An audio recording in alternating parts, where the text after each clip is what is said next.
Let's get started. Number 10, the daily coffee trap. Everyone thinks skipping that $5 latte is the ultimate secret to becoming a millionaire, but that idea is missing the real point. Yes, mathematically, $5 a day adds up to about $1,800 a year, but the coffee isn't what's making you poor, it's the psychology behind it. Scientists and behavioral economists have studied this. They found that it's not the coffee itself, but the habit of mindless, unbudgeted spending.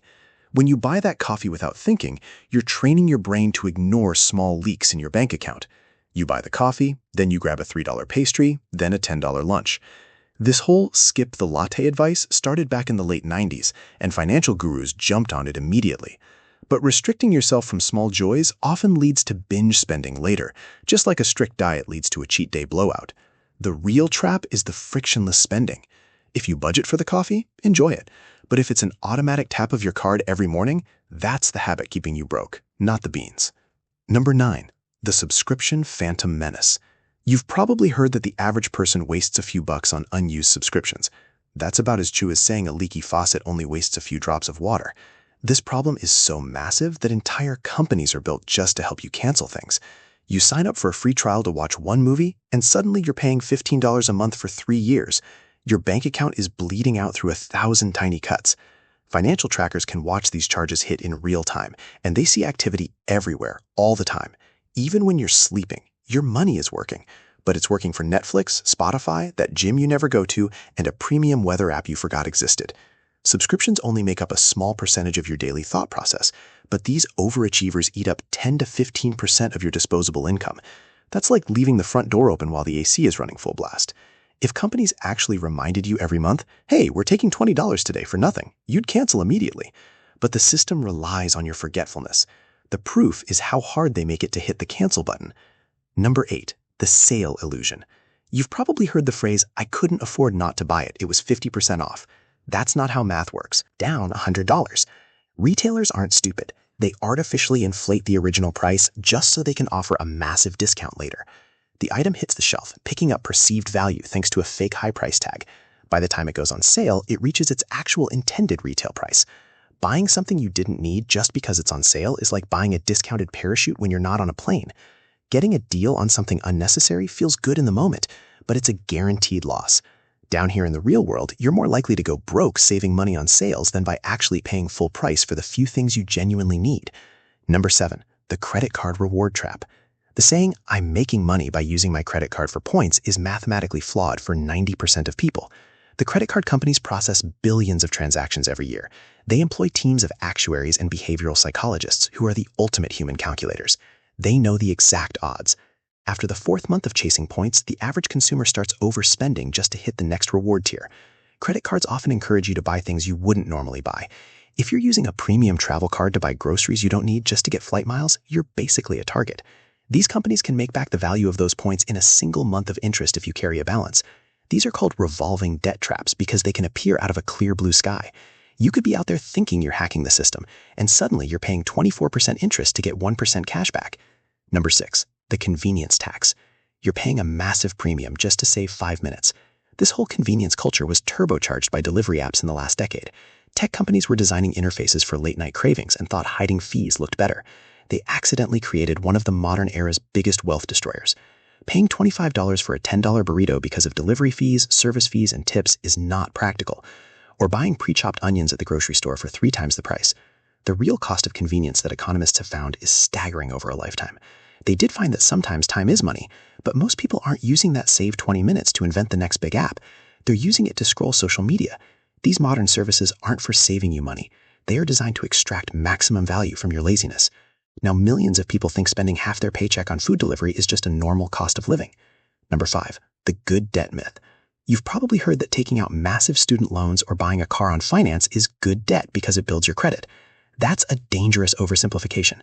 When you finance a depreciating asset like a car, you're essentially setting your money on fire. Imagine buying a block of ice and paying interest on it while it melts. That car loses 20% of its value the second you drive it off the lot.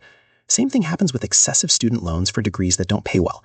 When the bill comes due, it feels heavier because you've created thousands of dollars in compound interest. Financial experts have studied this for decades. They found the only truly good debt is debt that pays you back more than the interest costs, like a mortgage on a rental property. Your financial future is severely handicapped by high monthly payments. That car loan isn't building your wealth.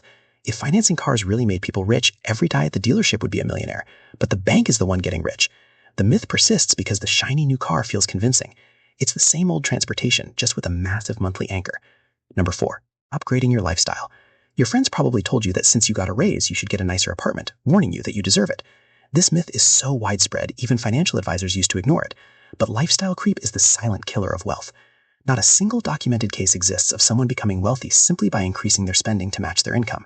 The theory was that after earning more, you should display that success, leaving your savings and investments without enough fuel, causing financial stress. But our bank accounts can't handle both maximum consumption and wealth building. You might feel a temporary high right after signing a lease on a luxury apartment, similar to a sugar rush, but the mathematical reality confirms this is a trap. Millionaires actually keep their expenses low while their income rises. Maybe don't lease a BMW just because you got a $5,000 raise. Number 3, the fast fashion illusion. Your favorite influencer probably told you, buy this trendy outfit or you'll be out of style. That whole you need a new outfit for every event thing is a financial black hole. This trend started with global supply chains claiming they could produce clothes cheaper and faster than ever before. But in reality, they dress people in low-quality gear that falls apart after 3 washes. Of course, most of your money escapes through your closet. It's the one part of your budget you constantly refresh. Your clothing might make up about 5% of your ideal budget, but fast fashion can easily consume 15% if you're not careful. Wealth loss is actually proportional to how often you try to keep up with microtrends. Your wardrobe might look full, but you're not actually getting value compared to buying a few high-quality, timeless pieces. The only time this constant buying actually makes sense is for the CEOs of those fast fashion brands. Their bank accounts are proportionally bigger because of it. But for adults, your cheap, trendy shirts will drain your wallet just as much as major expenses over time. Number 2, the brand name tax. Everyone says generic brands are lower quality. That's mostly nonsense. These store brands are actually pretty smart buys. Supply chain experts track where products come from. They not only find that generic and name brands often come from the exact same factory, but they use the exact same ingredients. These manufacturers can even package them on the same assembly line.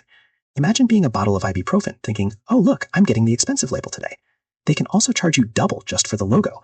Some marketing teams have taught consumers to do things like pay $4 for water because it has a mountain on the bottle. Some shoppers have learned to tell the difference in price but not in quality. And the companies do all this with a marketing budget larger than the GDP of some small countries. Economists think studying consumer loyalty might help us understand human irrationality. Number 1, the treat yourself culture. That story about needing to buy something expensive to practice self-care is a marketing lie. When you buy a $200 spa day because you had a hard week, it travels through your bank account just like any other expense. The only difference is that your brain justifies it as a necessity. Think of treat yourself purchases like emotional band-aids. They just cover up the stress temporarily. Most of the satisfaction is out of your system within 1 to 2 days. It doesn't fix the underlying burnout. Your stress is constantly returning and pushing you to spend more. And those stories about shopping being therapy, unless you're actually paying a therapist, you're probably just masking the problem. Humans have been finding ways to relax for thousands of years. Ancient Greeks read philosophy. Mayans spent time in nature. None of them went bankrupt from buying too many scented candles. Retail therapy won't stick in your memory, but the credit card debt can stick on your credit report for years. That's all for today. I'll be making similar videos in the future. Subscribe to see them.